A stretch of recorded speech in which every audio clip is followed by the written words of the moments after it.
దేశంలో గడిచిన కొన్ని రోజుల్లో జరిగిన పరిణామాలు తీవ్ర ఆందోళన కలిగిస్తున్నాయి. కొన్ని ఉగ్ర కుట్రలు భగ్నమవడం, నిందితుల్లో ఎక్కువ మంది వైద్యులే ఉండటం చర్చనీయాంశంగా మారింది. మొత్తంగా 48 గంటల్లోనే 5 వైద్యులు ఉగ్ర కార్యకలాపాల్లో పాల్గొన్నట్లు స్పష్టమైంది.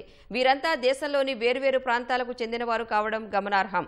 లక్నోలో అరెస్టైన మహిళా వైద్యురాలు షాహీన్ షహీద్ జైషే మహమ్మద్ ఉగ్ర సంస్థ మహిళా విభాగం కోసం నియామకాలు చేపడుతున్నట్లు ఢిల్లీ పోలీసులు తెలిపారు.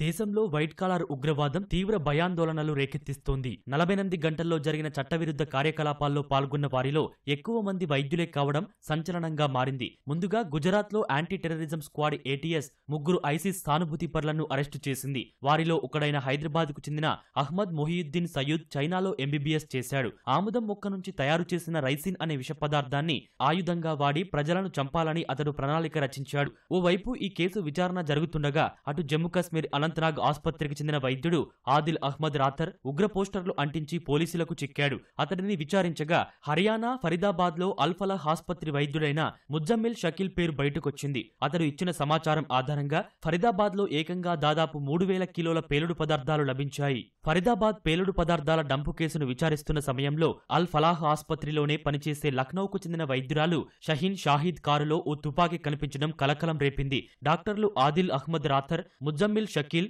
షహీన్ షాహీద్లకు పాక్ వ్యక్తులతో సంబంధాలు ఉన్నాయని తెలుస్తోంది. ఇక షహీన్ షాహీద్ కు పాకిస్తాన్ ఉగ్ర సంస్థ జైషే మహమ్మద్ తో సంబంధం ఉన్నట్లు ఢిల్లీ పోలీసులు గుర్తించారు.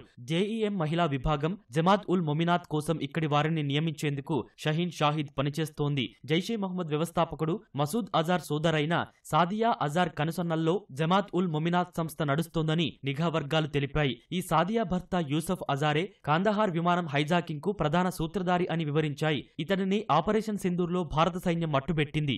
ఉగ్రణ మాడ్యూల్లో వరుసగా వైద్యులే అరెస్ట్ అవుతున్న వేళ ఢిల్లీలోని ఎర్రకోట సమీపంలో సోమవారం సాయంత్రం 6:53 కారులో పేలుడు సంభవించింది. విచారణలో ఆ కారును నడిపిన ఉమర్ నబీ కూడా వైద్యుడేనని, అతడు కూడా అల్ ఫలాహ్ ఆసుపత్రిలో పనిచేశాడని అధికారులు తేల్చారు. ఫరీదాబాద్ లో పోలీసులు చేపట్టిన భారీ తనిఖీలు, తన సహచరుల అరెస్టులతో ఉమర్ ఆందోళనకు గురైనట్లు తెలుస్తోంది. అయితే ఆ భయంతో ఉమర్ ఆత్మాహుతి దాడికి పాల్పడ్డా అన్న కోణంలో ప్రస్తుతం దర్యాప్తు జరుగుతోంది.